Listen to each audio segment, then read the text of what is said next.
त्याला एक शब्द सांगतो बाबा, सांगू का शास्त्रीय? हा सांगू का? विश्वामध्ये जेवढे ग्रंथ झाले त्या ग्रंथांमध्ये श्री गणेशाय नमः, ओम श्री गणेशाय नमः, ओम नमोशी. पण सांगदेव 65 लिहिताना सांगदेव 65 मध्ये 3 गोष्टी अशा आल्यात, एक हठयोगी आहे आणि एक ज्ञानयोगी आहे. सांगदेव महाराज हठयोगी आहे आणि ज्ञानेश्वर महाराज ज्ञानयोगी आहे. हठयोग्याकडून आलेलं पत्र ज्ञानयोग्याकडे येत आहे तेव्हा ते कोर आहे, तेव्हा ते कोर आहे. आणि ज्ञानयोग्याकडून पत्र जात आहे ते हठयोग्याला जात आहे, त्यामध्ये 65 ओव्या आहेत. आणि 65 ओव्यांमध्ये 3 ओव्या अशा आहेत. ज्ञानोबारायांनी इतके सुंदर 3 शब्द वापरले. अलंकार तुम्ही कोणताही करा, अलंकार तुम्ही कोणताही करा आणि त्याला कोणताही आकार द्या, पण अलंकार सोनं सोन्याचं सोने पण सोडत नाही. कपडे तुम्ही कोणती घ्या, कापड सूत सोडत नाही. आणि गुळ तुम्ही कापा, फोडा, भुगा करा, पाण्यात भाजवा, शिजवा, गुळ त्याची गोडी सोडित नाही. तसं समाजामध्ये नास्तिक प्रवृत्तीची लोक, तुम्ही त्यांना काही करा, ते त्यांचा मूळ स्वभाव सोडू शकत नाही. पण अशी माणसं जरूर पाहिजेत.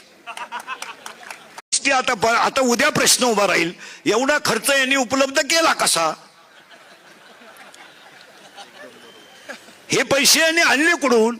मग काही एक वर्ग असं म्हणेल जनतेतेच गोळा केले आणि जनतेला दिले. दुसरा वर्ग असा म्हणेल त्यांनी जनता लुटली.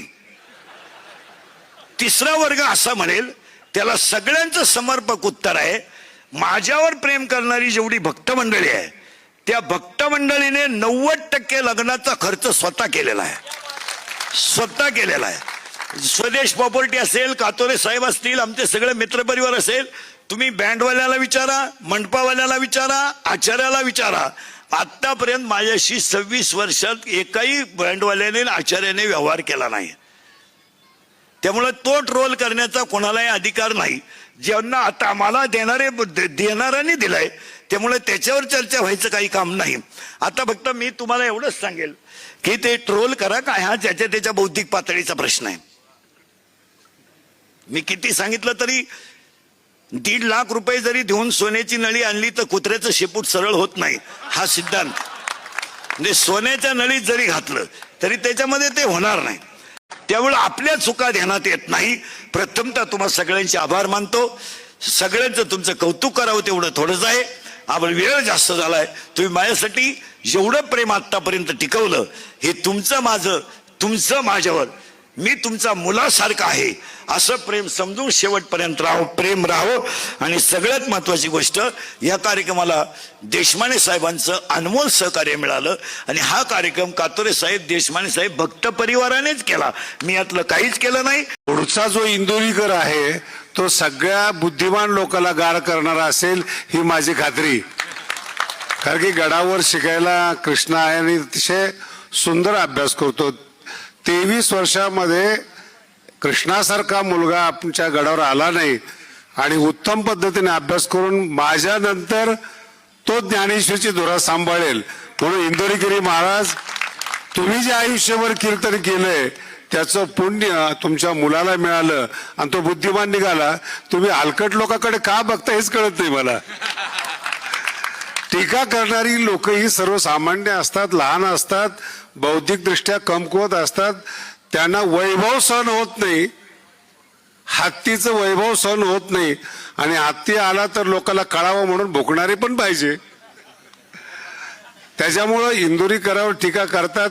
जितकी जास्त होईल, ज्ञानोबा म्हणतात, तितका माणूस हा मोठा असतो. म्हणून येत्या नवीन इंदोरीकराचं आपण सगळ्यांनी स्वागत करा. ज्ञानेश्वरीतला तो भविष्यातला उगवता सूर्य आहे आणि अतिशय चांगलं शिक्षण आहे.